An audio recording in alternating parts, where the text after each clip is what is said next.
সালাম আলাইকুম। ওয়ালাইকুম আসসালাম ওয়া রাহমাতুল্লাহি ওয়া বারাকাতুহু। জি, শেখ, আমি বাংলাদেশের টাঙ্গাইল জেলা থেকে বলছি, মোহাম্মদ মহিদুল ইসলাম। বলেন।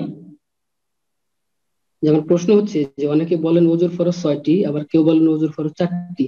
এক্ষেত্রে হুম, সঠিক মত কোনটি?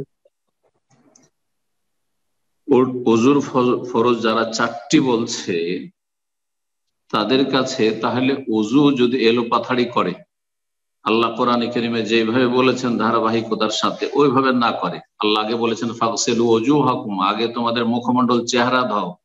2 নম্বরে বলছে ওয়াইদিয়াকুম ইলাল মারাফিক, তোমাদের হাতগুলি কোনই সহ ধৌত করো। আর 3 নম্বর হচ্ছে অমসাহ বেরো, মাথার মাসে করো। 4 নম্বরে বলেছেন ওয়ারজুলাকুম ইলাল কাবাইন, তোমাদের 2 পা টাকনা সহ ধৌত করো। এই যে যে তরতিবে যে সিরিয়াল আল্লাহ বলেছেন, এটিকে যদি ফরজ না বলে, বলে 4টা কাজ ফরজ: মুখ ধোয়া ফরজ, মুখমন্ডল ধোয়া ফরজ, হাত ধোয়া ফরজ, মাথার মাসে করা ফরজ, আর 2 পা ধোয়া ফরজ। এটা হচ্ছে হানাফি মযহাব। তাহলে তাদের কাছে কেউ যদি আগে পা ধোয়, মাথার মাসায় করে, তারপরে হাত ধুলো, শেষখানে মুখ টুক ধুয়ে উঠে গেল, তাহলে ওযু হয়ে গেল তাদের কাছে। কিন্তু এই ওযু জীবনেও করেননি নবী সাল্লাল্লাহু আলাইহি ওয়াসাল্লাম এরকম।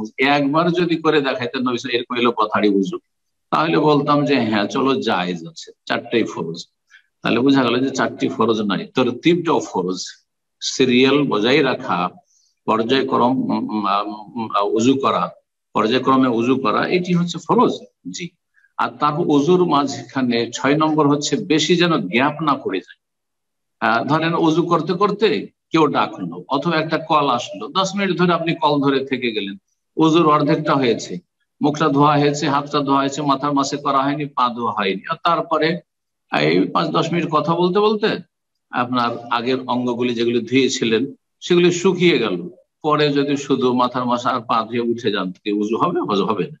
এটিকে মাওয়ালাত, পরস্পরতা, মানে যাতে করে আগের গুলির সাথে পরের যে কাজগুলি করছেন সেগুলির একটা সম্পর্ক থাকে, হ্যাঁ, বিচ্ছিন্ন না হয় মাঝখানে, তো বা গ্যাপ না পড়ে যায়। তো এই 6টি ফরজ। আর একটি মত হচ্ছে 5টি ফরজ, মানে মাওয়ালাত, পরস্পরতা ফরজ নাই, কিন্তু তরতিব, সিরিয়াল ফরজ। তো এগুলো ইখতিলাফ রয়েছে, কিন্তু সঠিক মত হচ্ছে যে 6টি ফরজ। আর 6টির দলিল রয়েছে। আল্লাহ কোরআনে কারিমে এই সিরিয়ালে বলেছেন, অথচ আল্লাহ রব্বুল আলামিন যদি এটাকে ফরজ না করতেন ধারাবাহিকতা, তাহলে আগে ধোয়ার অঙ্গগুলি বলতেন, বলতেন যে মুখ ধুয়ে নাও, হাত ধুয়ে নাও, পা ধুয়ে নাও, আর শেষখানে বলতেন যে মাথার মাসে করে নাও। 3 নম্বরে কেন মাসা ঢুকাইলেন? তারপরে পায়ের কথা বলছেন, তার মানেই এই তরতিব ফরজ। এই জন্য আল্লাহ এইভাবে বলেছেন। আশা করি বিষয়টি বোঝা গেছে। জি।